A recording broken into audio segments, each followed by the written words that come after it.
And the third angel followed them, saying with a loud voice, If any man worship the beast and his image, and receive his mark in his forehead or in his hand, the same shall drink of the wine of the wrath of God, which is poured out without mixture into the cup of his indignation. And he shall be tormented with fire and brimstone in the presence of the holy angels and in the presence of the Lamb.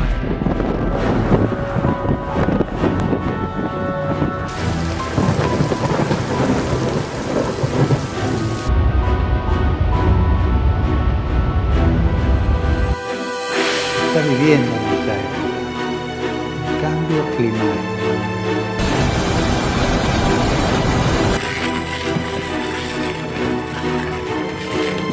Came to visit Pope Francis, he said that he believed when it came to the climate crisis. Now we are standing alongside millions of people across the world who feel Chapter 4, showing the massive crowd marching from Foley Square to the court. The Pope called for coronavirus vaccines to be made available and accessible to all. COVID-19 has shown a bright light on our own society's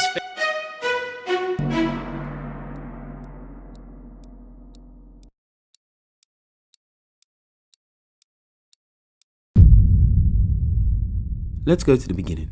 Before discovering what the mark of the beast is, we need further context into the story of humanity in order to fully comprehend why this is an important issue to God. To do this, we need to understand the government of heaven. Jesus has given us an insight into the order of heaven at the highest levels in the Bible. Notice what he says to Moses in Exodus 25 verse 8, "And let them make me a sanctuary that I may dwell among them." The sanctuary was a portable temple that God gave to the children of Israel to teach them how the plan of salvation for humanity would play out. Some of these items have their true counterparts in heaven. In Hebrews chapter 8 we learn, "Now of the things which we have spoken, this is the sum. We have such an high priest who is set on the right hand of the throne of the majesty in the heavens, a minister of the sanctuary and of the true tabernacle, which the Lord pitched and not man." In fact, in verse 5 of that same chapter, it mentions that the instruments of the tabernacle are a shadow of heavenly things. The overall plan of the sanctuary is as follows. We have the curtain enclosure, which was 100 cubits by 50 cubits. We have the altar of burnt offerings where animals would be sacrificed, the brazen laver, and the tabernacle. The tabernacle was split into two compartments. We have the holy place, and in it the table of showbread, the lampstand, and the altar of incense. Then we have the most holy place where the mercy seat was located, otherwise known as the throne of God. It is this item that we will use to understand the controversy between Jesus and Satan. How do we know that the mercy seat is indeed the throne of God? In Hebrews 4 verse 16 we learn, "Let us therefore come boldly unto the throne of grace that we may obtain mercy." Notice the two beings on either end of the seat. What are they? In Exodus 25 verse 18 we learn, "And thou shalt make 2 cherubims of gold, of beaten work shalt thou make them in the 2 ends of the mercy seat." Cherubims in the Bible are angels. However, these 2 angels are special angels. Notice what they do over God's throne. In verse 20 it says, "And the cherubim shall stretch forth their wings on high, covering the mercy seat with their wings. Their faces shall look toward one another. Toward the mercy seat shall the faces of the cherubims be." So these cherubs cover the throne of God with their wings. In heaven we can confirm that there are cherubims of glory shadowing the mercy seat, of which we cannot now speak particularly. So right now we don't know who those 2 angels are. The office of a covering cherub is the highest position an angel can hold in heaven. Remember this information. You'll need this for later. Now the ark is what goes under the mercy seat. Is the real ark in heaven? John has a vision in Revelation, and in chapter 11 verse 19 we read, "And the temple of God was opened, and there was seen in his temple the ark of his testament." So now that we know that the real ark is in heaven, what goes inside the ark?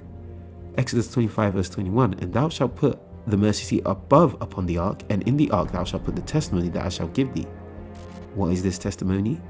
In Exodus 31 verse 18, "And he gave unto Moses, when he had made an end of communion with him, upon Mount Sinai 2 tables of testimony, tables of stone written with the finger of God." So the real 10 commandments are written on tables of stone under the throne of God in heaven. In fact, Jesus will have the 10 commandments in his hand when he returns to earth. For it is written that he shall come with 10,000s of his saints, and from his right hand went a fiery law. In Ezekiel chapter 28, God is speaking to someone who will be destroyed. He calls him the king of Tyrus. "Son of man, take up a lamentation upon the king of Tyrus, and say unto him, Thus saith the Lord God, Thou sealest up the sum full of wisdom and perfect in beauty. Is God speaking to the real king of Tyrus at that time? No, because God says, Thou hast been in Eden, the garden of God. We know 4 people who have been in that garden: God, Adam, Eve, and Satan. He goes on to say, Every precious stone was thy covering: the sardius, topaz, and the diamond, the beryl, the onyx, and the jasper, the sapphire, the emerald, and the carbuncle, and gold. The workmanship of thy tabrets and of thy pipes was prepared in thee in the day thou wast created. From this we know it wasn't Adam or Eve, because humans do not have instruments created in them, nor do they have jewels created on them. What does God say next? Thou art the anointed cherub that covereth, and I have set thee so. Thou wast upon the holy mountain of God. Thou hast walked up and down in the midst of the stones of fire. Thou wast perfect in thy ways from the day that thou wast created, till iniquity was found in thee. By the multitude of thy merchandise they have filled the midst of thee with violence, and thou hast sinned. Therefore I will cast thee as profane out of the mountain of God, and I will destroy thee, O covering cherub, from the midst of the stones of fire. Thine heart was lifted up because of thy beauty. Thou hast corrupted thy wisdom by reason of thy brightness. I will cast thee to the ground. I will lay thee before kings, that they may behold thee. Thou hast defiled thy sanctuaries by the multitude of thine iniquities, by the iniquity of thy traffic. Therefore will I bring forth a fire from the midst of thee, it shall devour thee, and I will bring thee to ashes upon the earth, in the sight of all them that behold thee. When God created Satan, he was appointed as one of his covering cherubs. He was perfect but became tainted. Sin in the Bible is defined as transgression of the law. Jesus mentions 2 of the 10 commandments that Satan broke. John 8:44, Ye of your father the devil, and the lusts of your father ye will do. He was a murderer from the beginning, and abode not in the truth, because there is no truth in him. When he speaketh a lie, he speaketh of his own, for he is a liar and the father of it. As the Bible makes it clear, the wages of sin is death, hence Satan was due the death penalty. Satan, before being banished from heaven, managed to convince 1/3 of the angels to take his side. After all, he held the highest position an angel could hold in heaven, hence why he was so successful in doing so. But he was not allowed to stay in heaven, as he tried to reform the government of God. His plan was to add himself as a god and challenge the position of Jesus himself. Jesus says, How art thou fallen from heaven, O Lucifer, son of the morning? How art thou cut down to the ground, which didst weaken the nations? For thou hast said in thine heart, I will ascend into heaven. I will exalt my throne above the stars of God. I will sit also upon the mount of the congregation in the sides of the north. I will ascend above the heights of the clouds. I will be like the Most High. Yet thou shalt be brought down to hell, to the sides of the pit. Seeking to take revenge against God, Satan would target what he loves most, his creation. For since the beginning of the world, men have not heard, nor perceived by the ear, neither hath the eye seen, O God, beside thee, what he hath prepared for them that waiteth for him. There was a special plan for humanity, and that was to make man equal unto the angels of heaven. As Jesus says, For in the resurrection they neither marry nor are given in marriage, but are as the angels of God in heaven. But before humanity could take that position, like the rest of the angels in heaven, they were to be tested, whether they would break God's law, like Satan, or whether they would reject Satan's ideas and choose God. Spiteful and angry, Satan would seek to put humanity on his side by causing them to break God's law. He was successful at making our first parents break commandment number 1, and over the course of time he has adapted his plans, but uses the same tactic over and over again. The same way God's government has laws and a hierarchy, so does humanity, and Satan causes rulers of nations to create laws which would force the people to break the law of God. He gets them to come up with an idea that looks good in their eyes. However, this causes their subjects to disobey God. There is a way that seemeth right unto a man, but the end thereof are the ways of death. During the height of the Babylonian Empire, the king at the time was called King Nebuchadnezzar. The Bible records him having a dream in which he sees an image composed of 4 metals, each metal representing a kingdom. The one who gives him the interpretation of the dream is a young man called Daniel, as the dream was a prophecy that his kingdom would fall. Troubled by the dream, wishing for his kingdom not to end, he sees the interpretation as a threat to his reign. So what bright idea does Satan give him? He establishes a state religion and sets up a golden statue, forcing everyone to bow down to the statue. What's the reason for this forced worship? Well, It's unlikely your kingdom will fall if your kingdom has one mind. However, 3 Hebrew boys didn't bow. Why? Because it would have broken commandment number 2. Can you see how Satan works? What looks like a great solution at the height of politics can lead to the detriment of God's people. In the end, the 3 Hebrew boys were saved from the fire they were cast into. But Satan's playbook didn't change. Daniel in his later years became president for King Darius. Daniel was preferred above the presidents and princes. So Satan stirred up jealousy in the heart of his political opponents. Then said these men, "We shall not find any occasion against this Daniel, except we find it against him concerning the law of his God." So the men sought to trick the king into signing a new law which would make it impossible for anyone to worship any other god but the king for 30 days. Because they knew Daniel prayed to his God 3 times a day. Daniel continued to only worship his God and not the king, as this would have broken commandment number 1. This is what led to Daniel being thrown into the lion's den. However, once again, God protected his faithful. "My God hath sent his angel and has shut the lions' mouths, that they have not hurt me." We find one more example of Satan using the state to create unjust laws in the time of Esther. A law was set forth to destroy all the Jews of the land, pushed by one of Ahasuerus' princes, Haman. And all the king's servants that were in the king's gate bowed and reverenced Haman, for the king had so commanded concerning him. But Mordecai bowed not, nor did him reverence. Satan moved Haman to be angry because Mordecai would not break commandment number 1 and bow to a man and give him worship. And when Haman saw that Mordecai bowed not, nor did him reverence, then Haman was full of wrath. The law that Haman helped to create was one to exterminate the Jews, because he made them seem as lawbreakers in the eyes of the king. He did this as revenge against Mordecai. And Haman said unto King Ahasuerus, "There is a certain people scattered abroad and dispersed among the people in all the provinces of thy kingdom, and their laws are diverse from all people, neither keep they the king's laws. Therefore it is not for the king's profit to suffer them."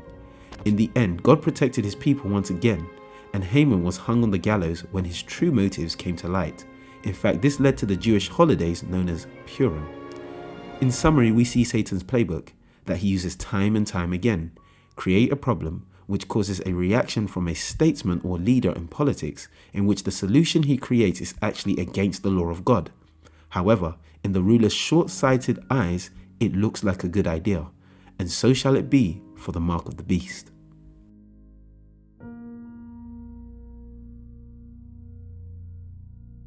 Why are God's 10 commandments so important? Well, it's because the 10 commandments summed up is the law of love. "He that hath my commandments and keepeth them, he it is that loveth me. And he that loveth me shall be loved of my Father, and I will love him and will manifest myself to him." The first 4 summarize your relationship to God, whilst the next 6 are about your relationship to your fellow human being. Can you say you love God and worship other gods? Can you say you love God and bow down to idols? Can you say you love God and take his name in vain? Can you say you love your neighbor and hate your own parents? Can you say you love your neighbor and murder them? Can you say you love your neighbor and commit adultery, steal, lie, or covet their stuff? For all of these questions, the answer is a resounding no. But can you say you love God and forget the Sabbath day? Remember the Sabbath day to keep it holy. Satan's plan is to counteract one of God's commandments by state power. And remember how prophecy number 11 from Indictment on the Vatican Part 1 is that the Vatican shall seek to change times and laws? Well, if Satan attacked commandment number 1 and 2 in the past, in these last days, what would be the greatest mockery to God? To set up his own version of the Sabbath on the day of his choosing. What does the term mark of the beast mean?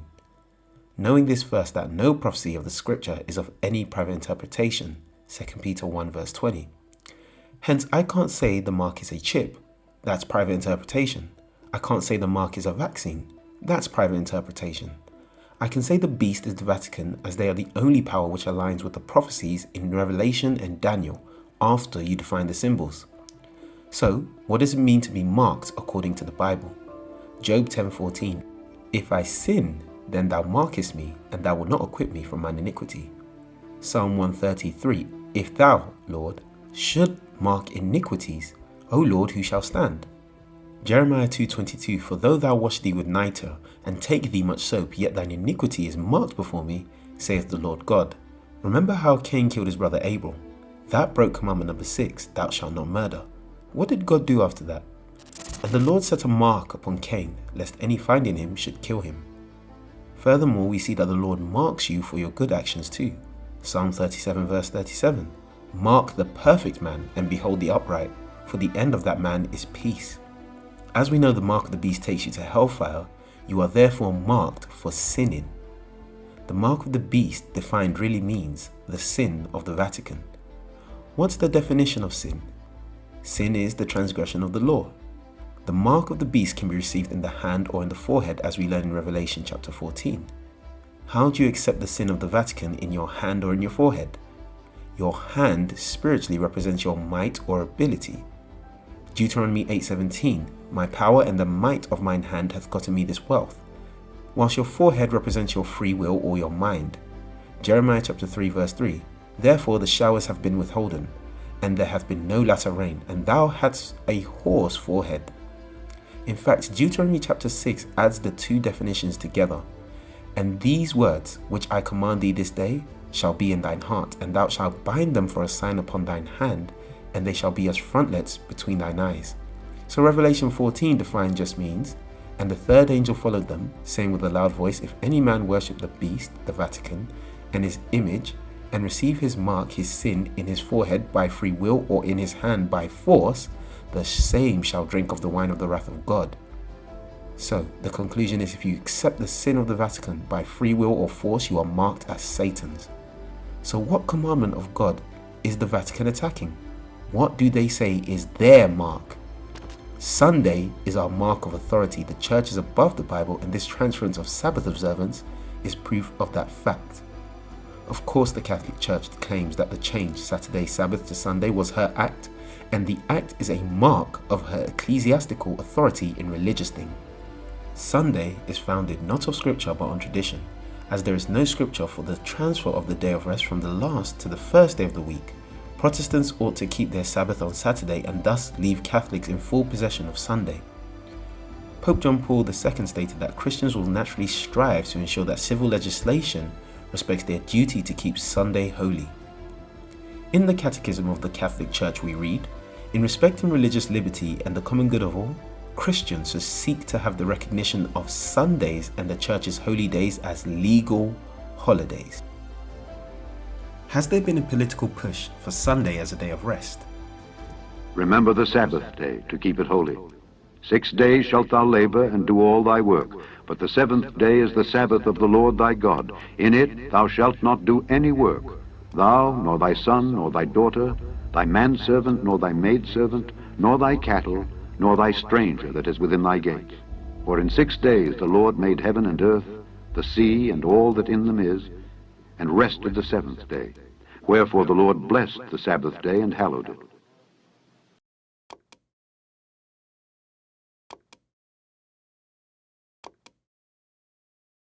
On the European Day for a Work-Free Sunday, the FAFCE recalls the need for a weekly common day of rest, crucial for the social cohesion of our communities and the intergenerational bond within families. The FAFCE is therefore happy to join the statement of the European Sunday Alliance, a network of more than 100 national Sunday alliances, trade unions, employers' organizations, civil society organizations, churches, and religious communities committed to raise awareness of the unique value of synchronized free time for our European society. As we see, there seems to be an obsession for Sunday to be made a day of rest. But a global Sunday law in which everyone is forced to keep seems a bit hard to implement, right? Why would an atheist, Buddhist, Muslim, or even some Christians accept a Sunday law? How will the Vatican implement this globally so that everyone will accept it? Remember what I said earlier. Satan forces a problem and gets leaders to come up with a solution which will counteract the law of God. In searching for a common enemy against whom we can unite, we came up with the idea that pollution, the threat of global warming, water shortages, famine and the like would fit the bill.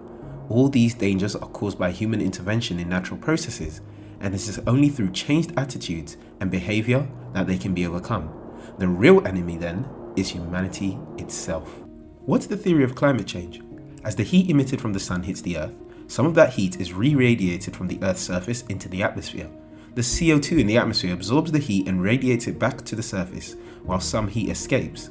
The idea is that as more CO2 is released into the atmosphere, the greenhouse gas effect leads to an unstable climate around the world, causing disasters. So the problem in theory is CO2 emissions. The more CO2 emissions, the more disasters. We have our problem. Introducing Laudato Si. Pope Francis's encyclical Laudato Si is a worldwide wake-up call to help humanity understand the destruction that man is rendering to the environment and his fellow man. What's one of the solutions that Pope Francis puts forward for helping the climate? On Sunday, our participation in the Eucharist has special importance. Sunday, like the Jewish Sabbath, is meant to be a day which heals our relationship with God, with ourselves, with others, and with the world. Sunday is the day of the resurrection, the first day of the new creation, whose first fruits are the Lord's risen humanity, the pledge of final transfiguration of all created reality. It also proclaims man's eternal rest in God. In this way, Christian spirituality incorporates the value of relaxation and festivity. We tend to demean contemplative rest as something unproductive and unnecessary, but this is to do away with the very thing which is most important about work, its meaning. In other words, the problem is climate change. We need to reduce emissions. Let's rest one day a week with no economic activity. There is a way that seemeth right unto a man, but the end thereof are the ways of death. Since the release of Pope Francis's encyclical, the Vatican has taken center stage on the issue of climate change. She is also positioning herself as the moral authority in the world. Eric Schmidt, CEO of Google. Donald Trump, President of the United States. Vladimir Putin, President of Russia. Leonardo DiCaprio, Hollywood movie star. Christine Lagarde, Managing Director of the International Monetary Fund. Elizabeth II, Queen of England. Why do authorities from around the world want to meet with Pope Francis? Why do Obama and Raul Castro credit Pope Francis's contribution to the reopening of their positive relationship? How is leadership generated? What are the keys to strengthen prestige? As climate change is seen as an existential threat to the planet, she now has a problem which can bring together all of humanity from different creeds, cultures, and races.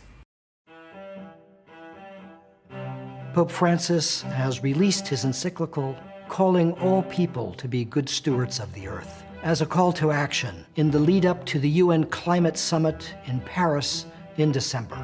The very fact that arguably the most important religious figure is addressing this issue highlights how enormously significant and important it is for all of humanity. I believe that as all of our interreligious leaders come together, the world will respond accordingly. With the encyclical, Pope Francis has issued an urgent call to take action to protect the planet. The time to act is now. Working with the heads of state, she also has the political capital to now execute this long-awaited plan and initiate what she now calls her new normal. John Kerry, the U.S. Special Envoy for Climate, met with Pope Francis and Vatican officials Saturday morning. EWTN News Rome correspondent Colin Flynn has more on that visit. John Kerry has been meeting with government officials and business leaders ahead of the United Nations Climate Change Conference due to take place in Glasgow later this year. The former U.S. Secretary of State spoke to Vatican media after his meeting with the Pope, and when asked why he came to visit Pope Francis, he said that he believed when it came to the climate crisis, Pope Francis is one of the great voices on the subject. He also talked about Pope Francis's encyclical Laudato Si, saying that it was, quote, a very, very powerful document, eloquent and morally very persuasive. As the Pope is ready to implement this Sunday law worldwide, there's a question we need to ask ourselves. Is the world ready for a climate change solution? Are they crying out for one? My message to all the politicians around the world is the same. Climate action! Now! Listen to the science and act on the science. So, at least 500,000 here today. Also down there, activist Greta Thunberg, who recently sailed to Manhattan to drive home her point. And this is so much bigger than just the New York protests. Take a look, part of a global call for action. There have been similar rallies happening all day long, all around the world, from New Jersey to Boston to even overseas in Paris. News 4's Today's global interdependence obliges us to think in terms of one world with a common plan, and he called on finance ministers to work to achieve the goals agreed on by governments in the United Nations Sustainable Development Goals and the Paris Climate Agreement COP21. As nations lock down in fear of coronavirus, the Pope now has the scientific pretense he needs to garner global support.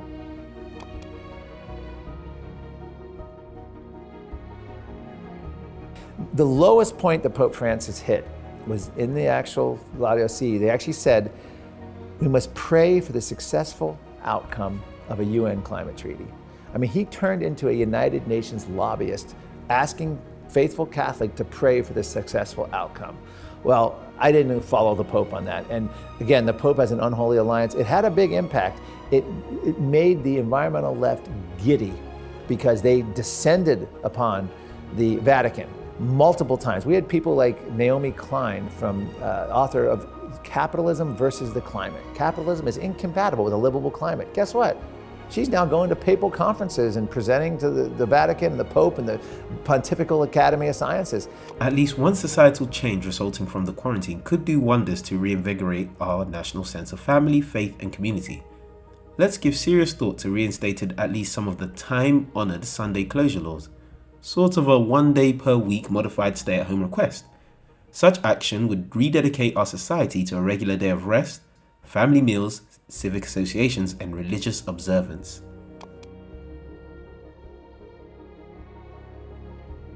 To the earth to improve, and now we sacrifice our modern way, our carbon in order to improve the climate. I mean, he gets that whole religion climate thing, but he was silenced.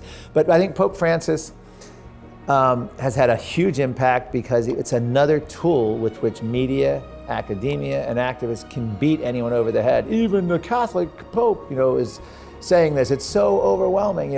The idea is just to get every sector of society, and they own it now, and have no pushback, and they own that. I mean, other than blogs, retired scientists, there's no official pushback. There's no, the Trump administration is not pushing back. That's the most devastating thing that's happened here in this whole thing.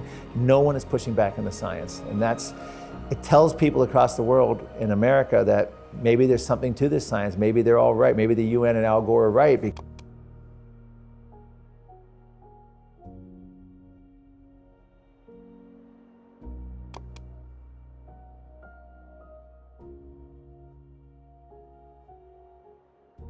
You're on a very important mission here to Europe. Can you tell us why is it important to include a visit with the Pope during your visit to Europe to talk about climate change?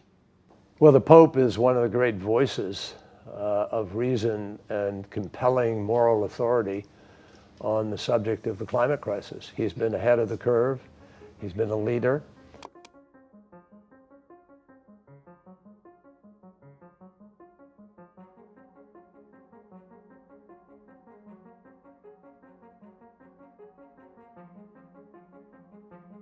His encyclical Laudato Si is really a very, very powerful document, eloquent and morally very persuasive. And I think that his voice will be a very important voice leading up to and through the Glasgow conference, which I believe he intends to, hopefully intends to attend. So we need everybody in this fight. We need all the leaders of the world need to come together, and every country needs to do its part. And I think His Holiness speaks with a moral authority that is quite separate. It's unique, and we need all the power we can bring to the table. The Vatican has set forth a 7-year project to create dialogue between different groups from schools to businesses in order to inspire a worldwide transformation where the principles of Laudato Si will be implemented globally. Unfortunately, one of those principles is that Sunday law. On the Vatican's Human Development website, we find that we intend to begin in early 2021 by inviting a certain number of the above institutions to begin their 7-year journey of integral ecology in the spirit of Laudato Si. The following year, we will encourage a new group, hopefully double the number of the previous group, to begin their 7-year journey and so on. In this way, we are planning to grow a Laudato Si inspired network that continues to expand and grow exponentially each year. This will continue for each of the coming years of the new decade. In this way, we hope to arrive at a critical mass needed for radical societal transformation invoked by Pope Francis in Laudato Si. Whilst in the past the Vatican used religion to control politics, today she uses science.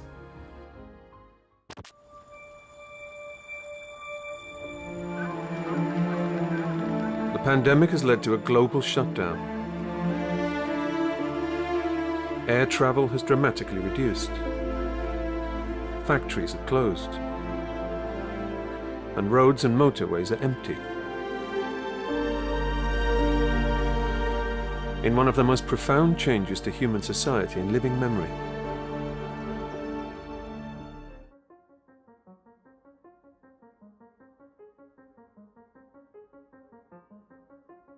You haven't been paying close attention. A report released yesterday by the International Energy Agency gave us a sneak preview of what might be coming. And of course, the lockdowns gave them the perfect roadmap for how to exert control over the population. Don't take my word for it, they admit this.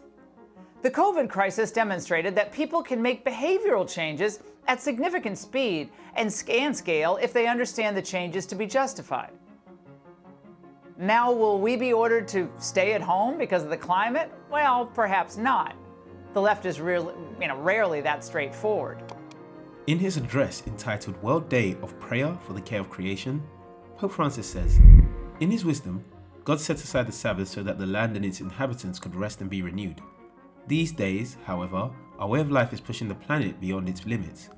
Our constant demand for growth and an endless cycle of production and consumption are exhausting the natural world. Forests are leached, topsoil erodes, fields fail, deserts advance, seas acidify, and storms intensify. Creation is groaning. In some ways, the current pandemic has led us to rediscover simpler and sustainable lifestyles. The crisis, in a sense, has given us a chance to develop new ways of living. Already we can see how the earth can recover if we allow it to rest." Esta pandemia nos ha demostrado qué ocurre cuando el mundo se para, hace una pausa, aunque sea de unos pocos meses, y el impacto que esto tiene en la naturaleza y el cambio climático de una manera tristemente positiva, ¿no? Es decir, hace daño. Pope Francis said both global catastrophes, COVID and climate change, show that we have no time to lose. He notes that time drives us, that we have the means to address the issue, and that we are at our limits. La adversidad que estamos viviendo con la pandemia y que ya en el cambio climático la sentimos, nos va a impulsar, nos tiene que impulsar a la innovación, a la invención, a buscar caminos nuevos. De una crisis no se sale igual. Salimos mejores o peores. Este es el desafío.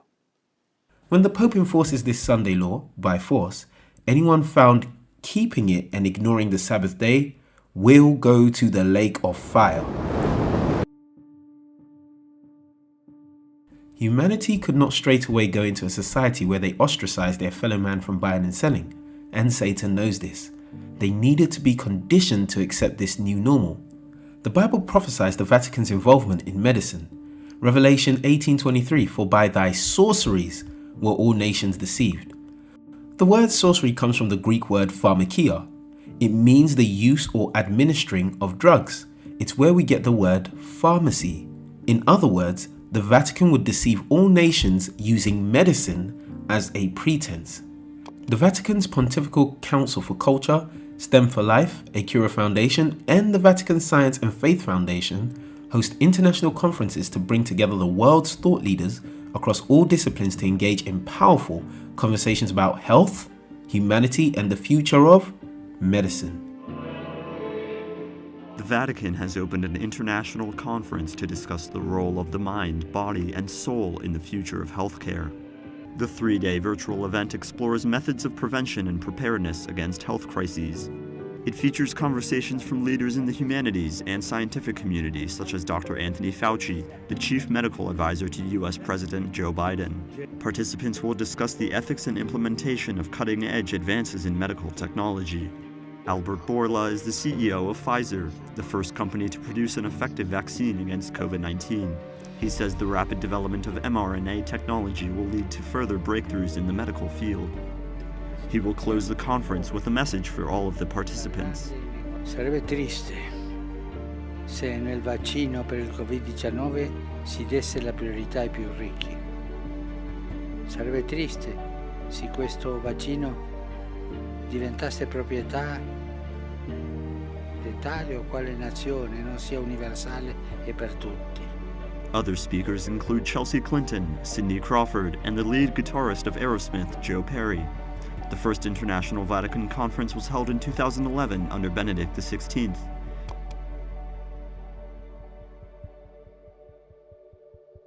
Wall Street analysts are projecting Pfizer and Moderna will generate $32 billion in COVID-19 vaccine revenue.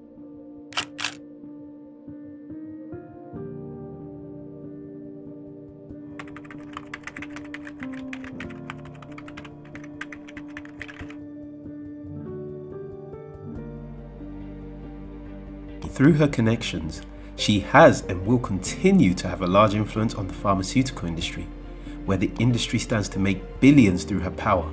And for rejecting her medicine, humanity are getting a preview of what sort of life they can expect to live should they reject her Sunday law. The Prime Minister of Greece has said that he would welcome people to come on holiday in Greece, but they will have to have some kind of vaccine passport to show they've been vaccinated first. Is that something that the British government is looking at, the idea of a vaccine passport specifically to allow people to come and go in the months ahead?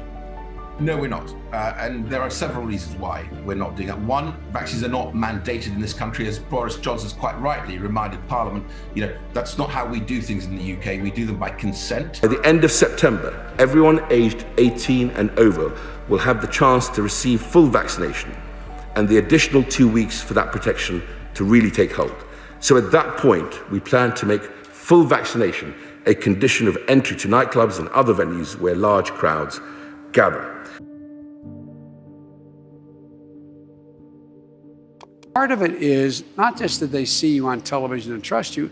The people who seem to have the most impact are that for that 17-year-old kid, the kid he or she plays ball with. Mm-hmm. You got the vaccination? Yeah. Are you okay? I mean, you seem no, it works. Or or the mom and dad, or the neighbor, or when you go to church, or when you're I really mean it. There are trusted interlocutors. Think of the people, if your kid wanted to find out whether or not there's a man on the moon or whatever, Who have planned this. It's all planned. Now, why they planned this, I don't know. And I don't even think I want to know. This system is being put in place using lies, and it's being put in place using lies for some purpose, and I believe that purpose is complete totalitarian control. It's the greatest experiment that has ever been performed in the history of medicine, and it's being performed on human beings. It's just an incredible thought. Vacunarse con vacunas autorizadas por las autoridades competentes es un acto de amor, y ayudar a que la mayoría de la gente lo haga es un acto de amor. Amor a uno mismo, amor a los familiares y amigos, amor a todos los pueblos. El amor es también social y político. Hay amor social y amor político. Es universal, siempre desbordante de pequeños gestos de caridad personal capaces de transformar y mejorar las sociedades. As she continues to push for a one world government, which prophecy states she will get, she will continue to use health and the environment as political bargaining chips. We can heal injustice by building a new world order based on solidarity, studying innovative methods to eradicate bullying, poverty and corruption, all working together, each for their own part without delegating and passing the buck. Also by working to provide healthcare for all, and that no man might buy or sell save he that had the mark. The world is also moving away from physical money and towards a cashless society. And with this modern monetary system, it will make it that much easier to coerce dissenters into accepting this new normal.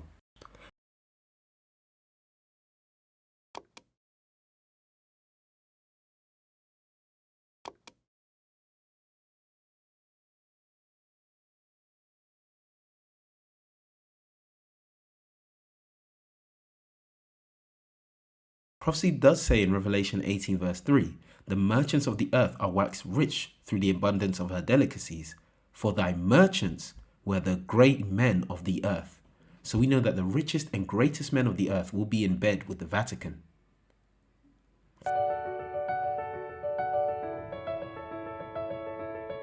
È necessario urgente un sistema economico giusto, affidabile e in grado di rispondere alle sfide più radicali che l'umanità e il pianeta si trovano ad affrontare. We are answering Pope Francis's challenge to create more inclusive economies that spread the benefits of capitalism more equitably and allow individuals to realize their full potential. We invite all businesses, large and small, and individuals to join us as stewards for inclusive capitalism by going to our website, agreeing the principles, and making your own commitments to inclusive capitalism. Please join us. Thank you.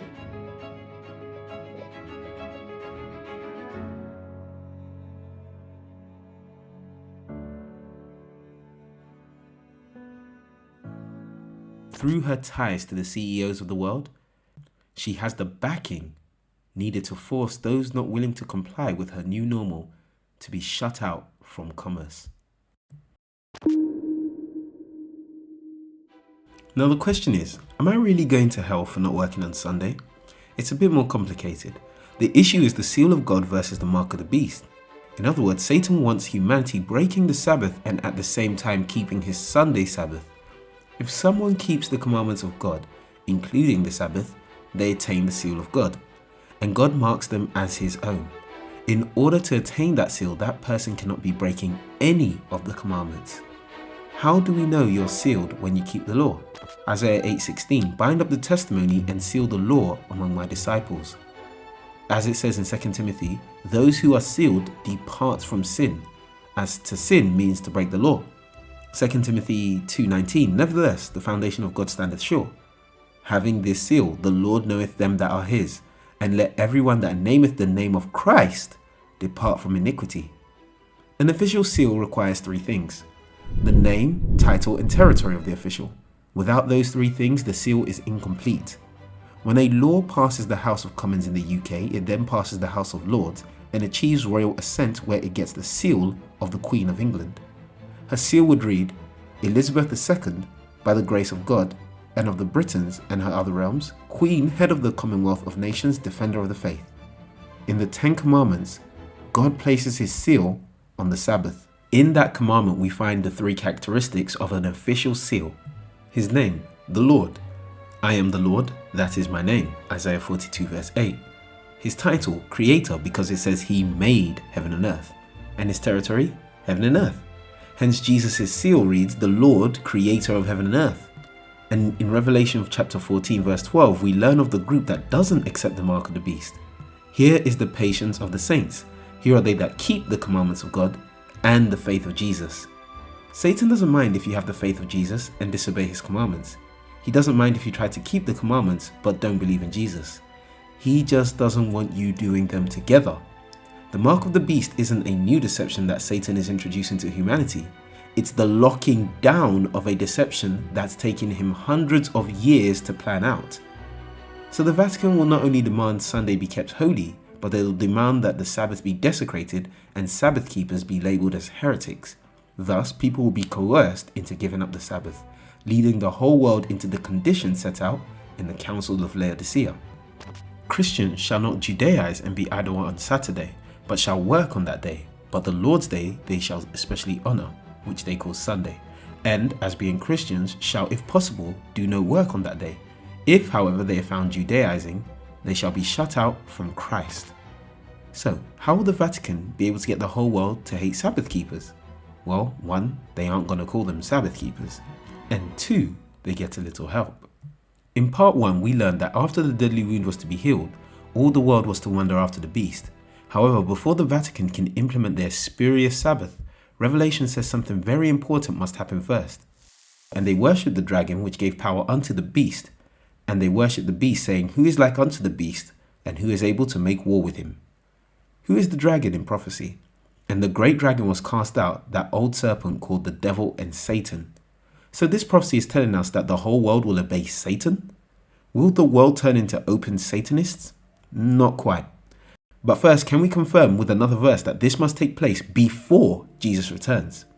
2 Thessalonians chapter 2 verse 8 to 9.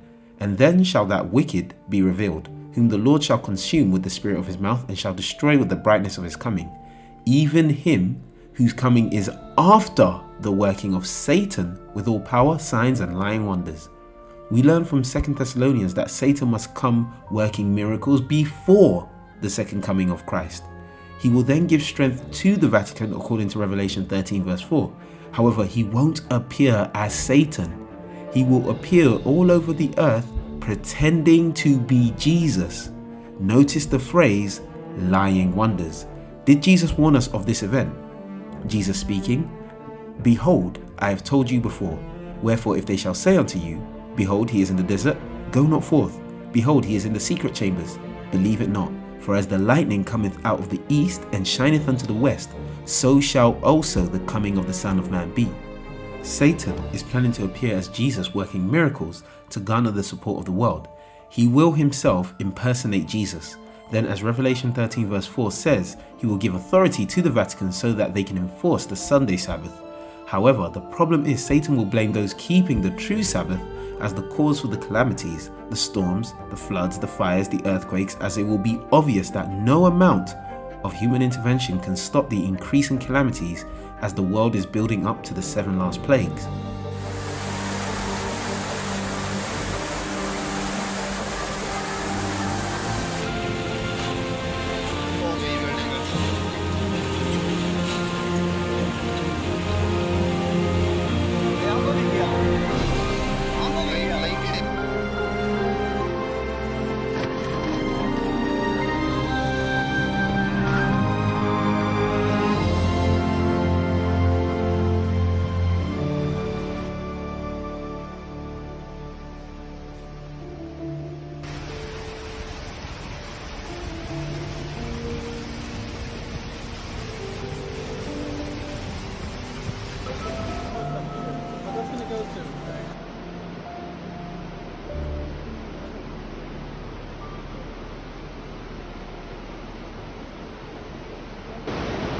Gerçekten çok zor.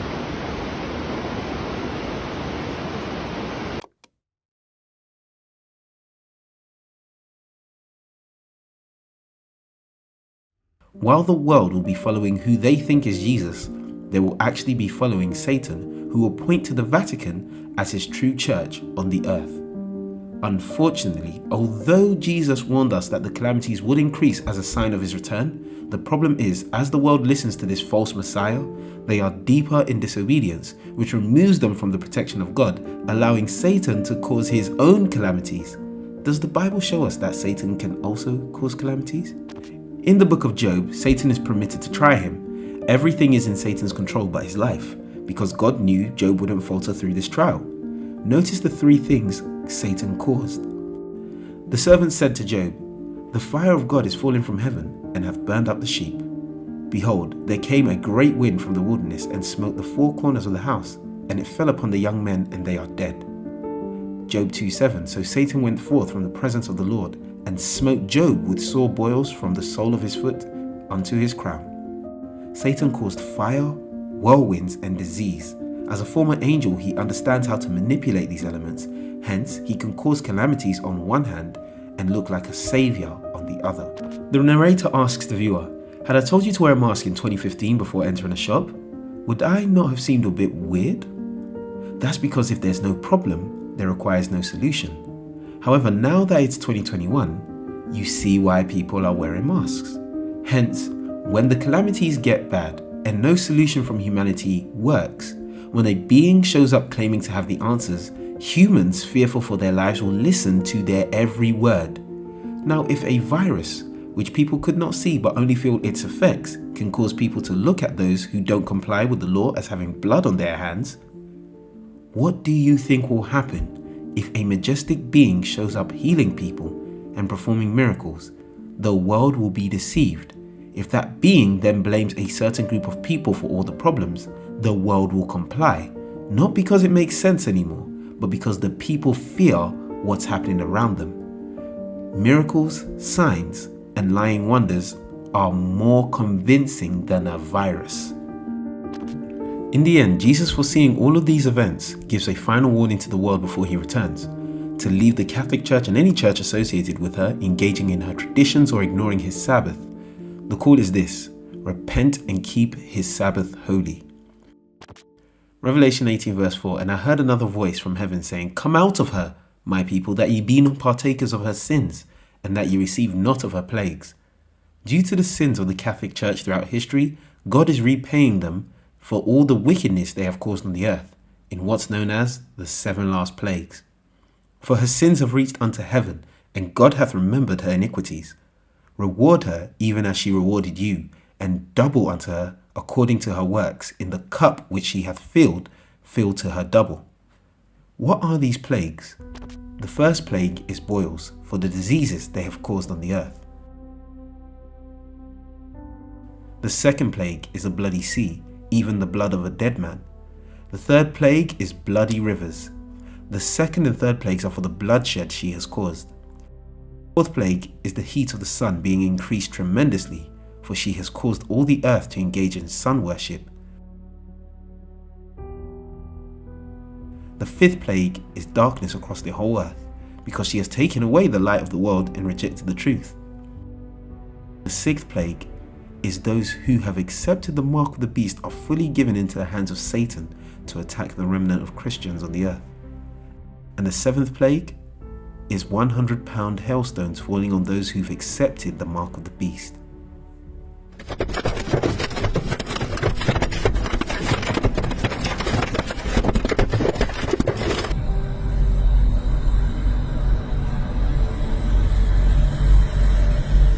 All of these plagues will occur when Jesus finishes the judgment of the dead and the living, which is taking place right now in heaven, saying with a loud voice, Fear God and give glory to him, for the hour of his judgment is come, and worship him that made heaven and earth and the sea and the fountains of waters.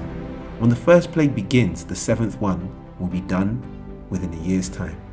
Remember how each day represents a year? Therefore shall her plagues come in one day, death, mourning, and famine. And she shall be utterly burned with fire, for strong is the Lord who judgeth her.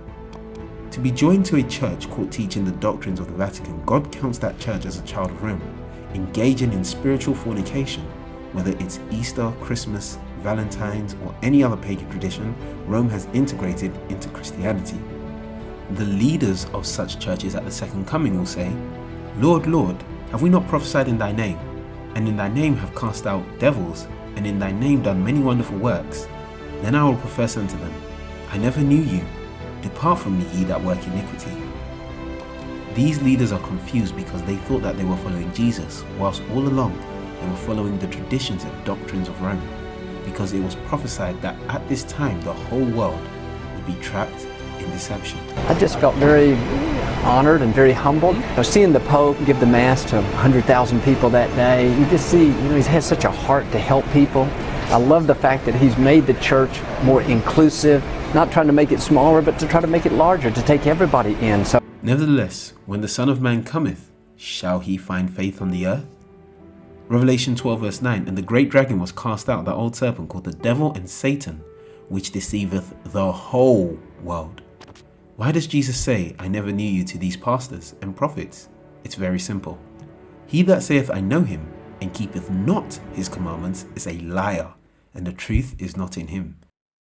So as these Sabbath-breaking pastors see Jesus with the 10 Commandments in his hand, it is at this moment that they realize they are lost.